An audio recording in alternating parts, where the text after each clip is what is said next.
आप सभी को नमस्कार। चलिए शुरू करते हैं। जैसे कि मैंने पहले ही आपको इन्फॉर्म किया है कि इस चैनल पे एक सीरीज़ चलेगी जो कि प्रीलिम्स 2024 यूपीएससी के तक होगी। और इस सीरीज़ में होगा क्या कि सारी यूपीएससी के लास्ट 15 साल और स्टेट पीसीएस के क्वेश्चन पेपर सॉल्व किए जाएंगे। एक चेंजेस है, जैसे कि स्टेट पीसीएस में बहुत सारे क्वेश्चन वन लाइनर होते हैं, तो मैंने क्या किया कि सारे स्टेट पीसीएस के जो वन लाइनर क्वेश्चन थे, जैसे एक टॉपिक से 4-5 क्वेश्चन पूछे गए, उनको मैं क्लब करके एक क्वेश्चन बना दिया हूँ सेपरेट, जो कि नए पैटर्न पे आजकल जो स्टेट पीसीएस के भी एग्जाम हो रहे हैं वो आप देख रहे होंगे कि यूपीएससी की ही पैटर्न फॉलो कर रहे हैं। तो मैंने क्या किया कि 4-5 वन लाइनर क्वेश्चन को क्लब करके मैंने एक क्वेश्चन बनाया नए पैटर्न पे, जिससे होगा क्या, आपकी प्रैक्टिस भी हो जाएगी और आपके सारे पीवाईक्यू सॉल्व भी हो जाएंगे। और ये पीवाईक्यू जो है आपको टॉपिक वाइज मिलेगी। सबसे बढ़िया बात तो ये है कि आप कोई एक टॉपिक पढ़ें और यहाँ पीवाईक्यू से आप रिवीजन कर लिए। हाँ, एक और बड़ी इन्फॉर्मेशन ये है कि ये सारी वीडियोस 10 मिनट की होंगी, 10 से 12 मिनट की ही होंगी, जिससे होगा क्या, आप कहीं भी कभी भी बैठ के अपना रिवाइज कर सकते हैं। 10 मिनट का वीडियो है, उसको 1.5x में चला लेंगे, आपका 7 मिनट 8 मिनट लगेगा, एक अच्छा रिवीजन हो जाएगा। तो चलिए शुरू कर। आज का हमारा टॉपिक ये रहा। तो पहला क्वेश्चन है हमारा सुप्रीम कोर्ट से रिलेटेड।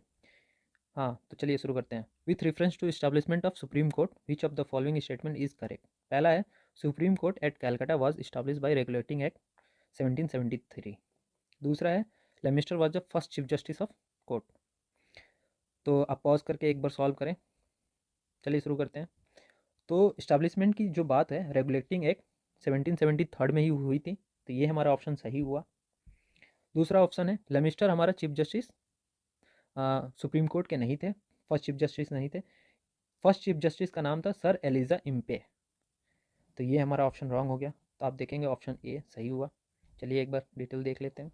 यहाँ रेगुलेटिंग एक्ट के बारे में थोड़ा पढ़ लेते हैं। तो यहाँ से क्या हुआ, जो गवर्नर ऑफ बंगाल थे उनको चेंज करके गवर्नर जनरल ऑफ बंगाल कर दिया गया। और पहला first governor general of Bengal कौन थे, वार्निंग हेस्टिंग। उसके बाद जो मद्रास के और मुंबई के जो गवर्नर थे वो अब इसके सबऑर्डिनेट बन गए। हाँ, यहाँ पे देखें सुप्रीम कोर्ट इस्टेब्लिशमेंट की बात हुई है और ये कहाँ बनने वाला था, फोर्ट विलियम कैलकाटा में। पहला चीफ जस्टिस कौन थे, सर एलिजा इम्पे। तो ये हो गया। चलिए नेक्स्ट क्वेश्चन पे बढ़ते हैं।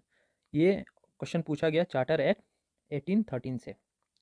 तो पढ़ते हैं। Consider the following statement about charter act 1813। पहला है, it extended trade monopoly of East India company in India except for trade in T and trade with China. तो ये हमारा ऑप्शन सही है। यहाँ से क्या हुआ कि ट्रेड की जो मोनोपोली थी ईस्ट इंडिया कंपनी को, उसको ख़त्म कर दिया गया। अब सिर्फ मोनोपोली कहाँ कहाँ बच गई, एक चाय पे और एक ओपीएम के, और दूसरा चाइना में। फिर दूसरा ऑप्शन क्या बोलता है, it asserted sovereignty of British crown over the Indian territory held by company. ये भी है, ये भी सही है। तीसरा ऑप्शन क्या है, the revenue of India now collected by British parliament. तो ये ऑप्शन हमारा गलत है, क्योंकि आप पीट्स एक्ट पढ़ेंगे, एक पीट्स एक्ट है जो कि 1784 में ही आ चुका था। तो ये यहीं से ही ब्रिटिश पार्लियामेंट सारे रेवेन्यू को कंट्रोल करना शुरू कर दी थी। तो ये ऑप्शन हमारा गलत हो गया। तो आंसर हो गया हमारा बी, 2 एंड 3 ओनली। एक बार डिटेल देख लेते हैं चार्टर एक्ट 1913 को। तो यहाँ से क्या हुआ कि ईस्ट इंडिया कंपनी को एडिशनल 20 साल के लिए ट्रेडिंग के लिए लाइसेंस फिर से मिला। यहाँ से ट्रेड मोनोपोली जो थी वो ख़त्म कर दिया गया। बाहरी और भी कंपनी को इन लोगों ने अलाउ कर दिया कि आप आ सकते हो, यहाँ ट्रेड कर सकते हो। हाँ, इसमें एक नई चीज़ हुई, उसमें क्या हुआ कि हर साल 1 लाख रुपए का इन लोगों ने एलोकेट किया, जो कि एजुकेशन, साइंस डेवलपमेंट पे मतलब बात करने के लिए और क्रिश्चियनिटी स्प्रेड करने के लिए इन्होंने 1 लाख रुपये हर साल उस पर एलोकेट किया था। इसके बाद यहाँ से स्लेवरी इन लोगों ने प्रोहिबिट कर दिया कि अब कोई भी ब्रिटिश कॉलोनी में स्लेवरी नहीं होगी। तो चलिए आगे देख लेते हैं। ये क्वेश्चन है चार्टर एक्ट 1833 से। तो पहला ऑप्शन पढ़ते हैं। This act the first time made it possible for Indian to take some share in administrative of their country. दूसरा है, it provided financial grant toward the revival of Indian literature and promotion of science. तीसरा है, it ended the commercial activity of East India Company. तो ये option है, आप एक बार वीडियो पॉज करके सॉल्व करें। चलिए एक बार चलिए सॉल्व करते हैं।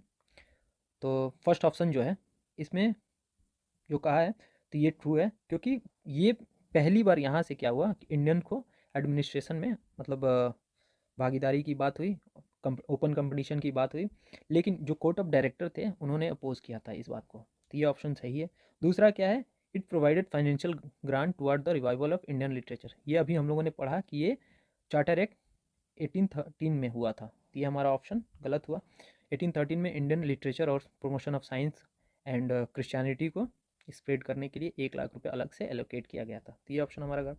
यहाँ से क्या हुआ, कंप्लीटली ईस्ट इंडिया कंपनी को चार्टर एक्ट 1833 से कंप्लीटली कमर्शियल एक्टिविटी के लिए ख़त्म कर दिया गया। यहाँ से ये प्योरली, आप देखेंगे प्योरली ये एडमिनिस्ट्रेटिव मतलब बन गई थी, तो ये भी ऑप्शन सही है, तो हमारा आंसर हो जाता है सी 1 एंड 3। आइए डिटेल एक बार देख लेते हैं, ये आप अभी हम लोगों ने डिस्कस किया है चार्टर एक्ट 1833। तो यहाँ से क्या हुआ, गवर्नर जनरल ऑफ बंगाल जो थे वो चेंज होकर गवर्नर जनरल ऑफ इंडिया हो गया, और first governor general of India कौन था, लॉर्ड विलियम बेंटिक। ठीक है, फिर इसने ट्रेड मोनोपोली जो कमर्शियल एक्टिविटी थी ईस्ट इंडिया कंपनी की उसको कम्प्लीटली ख़त्म कर दिया गया, अब ये प्योरली एडमिनिस्ट्रेटिव बॉडी बन गई, तो स्टेटमेंट 3 यहाँ पे है। फिर उसके बाद देखेंगे, ये हम लोगों ने डिस्कस किया ओपन कंपटीशन की बात। ठीक है, हाँ एक बड़ी बात यहाँ से क्या हुआ कि पहले जो लॉज बनते थे उसको रेगुलेशन कहा जाता था, लेकिन इसके बाद जो भी लॉज बनते थे वो एक्ट बन गए, तो ये एक बड़ी चेंजेस थी। और यहाँ पे क्या हुआ, इंडियन लॉ कमीशन बना जिसके जिसके चेयरमैन थे लॉर्ड मैकेले। इस एक्ट में सबसे बड़े बड़े चेंजेस हुए थे सब पहली बार, तो इसको अच्छे से रिवाइज करें, ये काफ़ी बार पूछा गया है। नेक्स्ट क्वेश्चन हमारा, अब अभी तक जो हम लोगों ने पढ़ा है उसी के प्रैक्टिस के हिसाब से है, ये क्वेश्चन आप पॉज करके एक बार सॉल्व करें। चलिए शुरू करते हैं। पहला है establishment of board of control, दूसरा है इस्टेब्लिशमेंट ऑफ सुप्रीम कोर्ट, तीसरा है permission of English missionary to work in India, चौथा है appointment of law member in governor general of council. तो यहाँ पे देखें, regulating act 1717 third, Pitt's act 1784, 1813 and 33। अभी हम लोगों ने डिस्कस किया है तो उसमें देखा इस्टेब्लिशमेंट ऑफ सुप्रीम कोर्ट किस में था, आपने देखा होगा option A, regulating act 1770 third में बात हुई थी इस्टेब्लिशमेंट ऑफ सुप्रीम कोर्ट से, तो यहाँ पे पहले हम ये देखेंगे, तो ये हमारा कहाँ पे हो रहा है, ऑप्शन ए और ऑप्शन सी में है, तो ये दो ऑप्शन पहले ही खत्म हो गया। उसके बाद आप देखेंगे हम लोगों ने अभी बताया था क्रिश्चियनिटी को स्प्रेड करने के लिए 1 लाख रुपया इवन एजुकेशन और साइंस डेवलपमेंट की बात जो हुई थी वो चार्टर एक्ट में हुई थी, ऑप्शन सी का थर्ड में चार्टर एक्ट, तो ऑप्शन सी जो है वो थर्ड कहाँ पे है, यहाँ पे है, यहाँ फोर्थ है, तो ये हमारा ऑप्शन ए हो गया, तो ये राइट हो गया। चलिए आप इसको एक बार डिटेल में पढ़ लेंगे सारे एक्ट को। अब आ जाते हैं पांचवा क्वेश्चन, और ये आज की आखिरी क्वेश्चन। हाँ ये एक एग्जांपल है जो कि मैंने दो यूपीपीसीएस और यूपीएससी के क्वेश्चन को क्लब करके बनाया है। यूपीएससी में तो डायरेक्ट ही पूछा था, यही क्वेश्चन था सेम, लेकिन यूपीपीसीएस में 2003 में जो है वन लाइनर क्वेश्चन पूछा था ये इसके ऊपर, तो आप इसे पॉज करके एक बार सॉल्व करें। चलिए स्टार्ट करते हैं। Consider the following statements. पहला है Indian council act 1861, India were allowed to participate in viceroy executive council as a official member. दूसरा है Indian council act 1861, the legislative council of India receive the power of discuss the budget. तीसरा है the objective of Ilbert bill bring Indians and European to equal status as far as penal jurisdiction of court was concern. तो इसमें क्या है कि जैसे कि आप देखेंगे कि 1861 का जो एक्ट है उसमें पार्टिसिपेशन तो अलाउ कर दिया गया था, लेकिन एज ए ऑफिशियल नहीं, नॉन ऑफिशियल मेंबर। ठीक है, तो ये हमारा ऑप्शन रॉन्ग हो गया। दूसरा है Indian council act legislative council of receive the power of budget discussion, तो हमारा बजट डिस्कशन तब भी नहीं हुआ करता था।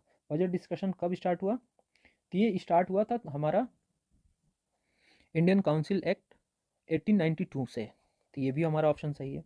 तीसरा ऑप्शन जो है इलवर्ट बिल, ये यहाँ पे इक्वालिटी की बात करता है इंडियन एंड यूरोपियन के स्टेटस पे, तो ये ऑप्शन सही हुआ, तो हमारा ऑप्शन क्या होगा, ओनली वन। यहाँ पे एक बार डिटेल आप लोग पढ़ लें। तो सबसे पहले काउंसिल एक्ट 1816 में क्या हुआ था, इंडिया को अलाउ कर दिया गया था वाइसरॉय के एग्जीक्यूटिव काउंसिल में as a non official member. दूसरा बात यहाँ पे क्या हुआ था, पोर्टफोलियो सिस्टम को स्टार्ट किया गया, और यहाँ से डिसेंट्रलाइजेशन स्टार्ट हुआ, जो कि आप देखेंगे 1773 से सेंट्रलाइजेशन जो स्टार्ट हुआ था यहाँ पे आके ख़त्म हुआ था। फिर उसके बाद यहाँ पे इंडियन काउंसिल एक्ट 1992 देख लें, एक बार पढ़ लें, आप इसे रीड कर लेना, और ये है इलवर्ट बिल वाला। ठीक है, तो चलिए आज की यहीं पे वीडियो ख़त्म करते हैं, मिलते हैं नेक्स्ट